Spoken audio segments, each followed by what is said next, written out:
We have a team of 16 athletes, 13 boys, 3 females, and we hope to do some PBs and get this thing done today, some progress.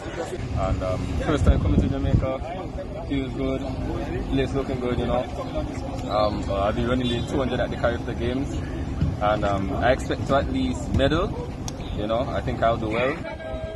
Hey, good to see everybody. We are expecting to do very well. We have some very talented runners. Six of our athletes are actually here in school in Jamaica. We're expecting great things from them. We're expecting to medal in some of the events. And some of the kids are also young, they're nervous, but we will do well. I'm competing in discus, and I expect, this is my last Carifta, so I expect to make the most out of it and do the best I can, representing my country.